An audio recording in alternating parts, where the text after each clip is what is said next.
Pope Francis died today at the age of 88, and 4 congressional Democrats landed in El Salvador this morning. They're demanding the return of a man illegally deported by the Trump administration last month. Good morning. I'm Corva Coleman from NPR News, and here are today's top stories. There's word from the Vatican this morning. Pope Francis has died at his residence at the age of 88. The Pope's death comes one day after Christians celebrated Easter Sunday around the world. NPR's Silvia Poggioli reports Francis was the first non-European pope in about 1,000 years. Jorge Maria Bergoglio was born in Buenos Aires, the son of Italian immigrants. He was the first Jesuit to become pope, the first to take the name of St. Francis of Assisi, and the first pope from the global south. Francis was beloved for his common touch and his vision of a merciful and inclusive church. He described it as a field hospital after battle, healing the wounds of the faithful and going out to find those who have been hurt, excluded, or fallen away. A firm believer in the need to save the planet, Francis was not afraid to criticize Western societies for what he called their unfettered pursuit of money. He also made many enemies within the church for his efforts to reform and clean up the Vatican bureaucracy. Silvia Poggioli, NPR News, Rome. When a pope dies, there are official procedures that are followed. That ranges from announcing his death to electing a new head of the Roman Catholic Church. NPR's Jason DeRose explains the process. After a pope dies, a series of Vatican officials gets word before the death is announced to the public. The pope's funeral is usually scheduled within the next 4 to 6 days, allowing cardinals time to travel to Rome. Then, between 15 and 20 days after the pope's death, all cardinals under the age of 80 enter a conclave held in the Sistine Chapel behind sealed doors. They participate in 4 rounds of balloting every day until someone receives 2/3 of the vote. The ballots of the final vote are burned with a special chemical to produce white smoke, announcing to the world the conclave has chosen the new head of the Roman Catholic Church. Jason DeRose, NPR News. 4 members of Congress landed in El Salvador this morning demanding the release of Kilmar Abrego Garcia. He is the immigrant illegally deported from Maryland to El Salvador last month. The lawmaker's trip comes just days after U.S. Senator Chris Van Hollen unsuccessfully tried to bring Abrego Garcia back to the United States. NPR's Luke Garrett has more. Representatives Robert Garcia of California, Maxwell Frost of Florida, Yasamin Ansari of Arizona, and Maxine Dexter of Oregon all flew to El Salvador Monday. The group of Democrats said they hope to return Abrego Garcia to the U.S. by pressuring the White House to, quote, abide by a Supreme Court order. The Trump administration continues to fight the Supreme Court order to facilitate the man's return. Earlier, the White House admitted it deported Abrego Garcia due to a, quote, administrative error. Representative Dexter of Oregon called the man's case a, quote, constitutional crisis. Last week, Representatives Garcia and Frost asked for congressional funding for trip security and travel. The Kentucky Republican Representative James Comer rejected the request. Luke Garrett, NPR News, Washington. A U.S. Republican senator is now criticizing the Trump administration's handling of Kilmar Abrego Garcia's illegal deportation to El Salvador. Louisiana U.S. Senator John Kennedy says he will watch President Trump's response to court orders. NPR's Luke Garrett reports. Senator Kennedy told NBC News Abrego Garcia never should have been sent to El Salvador. Look, this was a screw-up, in my opinion. The administration won't admit it. Kennedy also said Abrego Garcia should have received a hearing before his wrongful deportation to a Salvadorian prison. But when asked whether he believes Trump is in defiance of a court order to facilitate the man's return, Kennedy said, I don't believe that President Trump will defy a federal judge's order. If he does, I'll call him out on it. And Kennedy called Trump's proposal of sending Americans to El Salvador not, quote, appropriate or moral.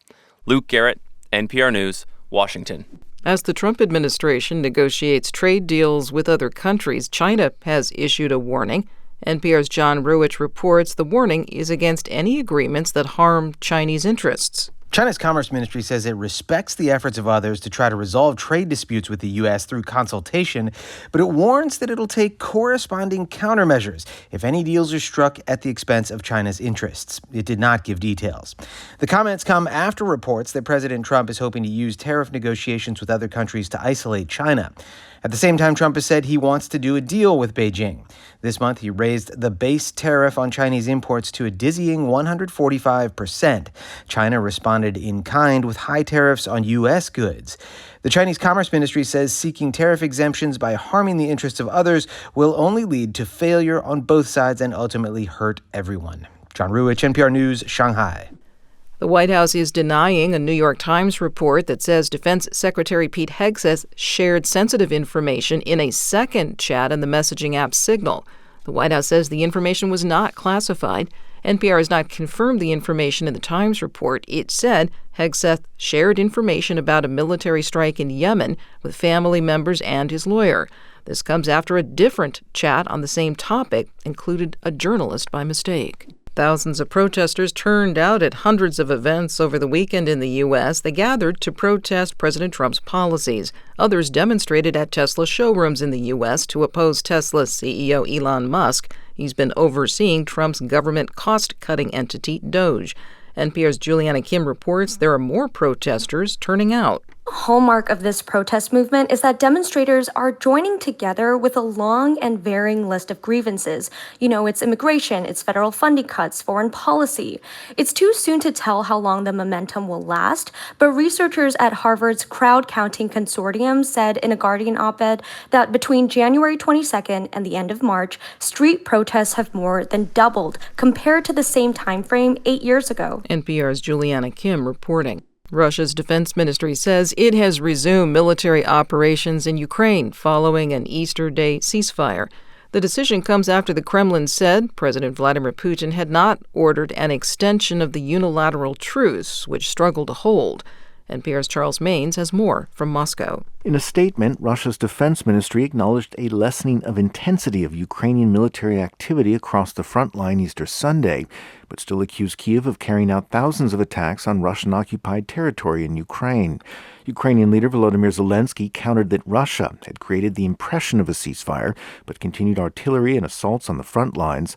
Yet with the formal end of the ceasefire window, Russia immediately resumed airstrikes on its neighbor.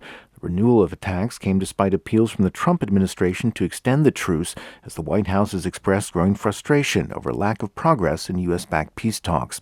Charles Maines, NPR News, Moscow.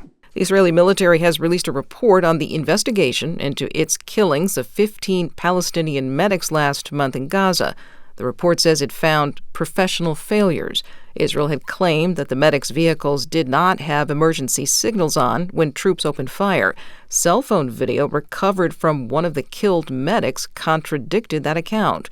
NPR's Hadil Al-Shelchi reports Israel says it will take steps. First, the military said that the field commander who started the shooting was going to be fired from his position. The commander of the brigade will receive a reprimand for making the decisions that happened after the shooting, including the burial of the medics. And then we pressed the spokespeople. What, if anything, is going to change after this incident? They just insisted that this event was a, quote, operational misunderstanding. They said, we trust in the good intentions of our soldiers, that they already have mechanisms in place to keep this from happening. But then we also know that Palestinians in Gaza and human rights organizations have repeatedly accused the Israeli military of mishandling its own investigations. NPR's Hadil Al-Shelchi reporting from Tel Aviv.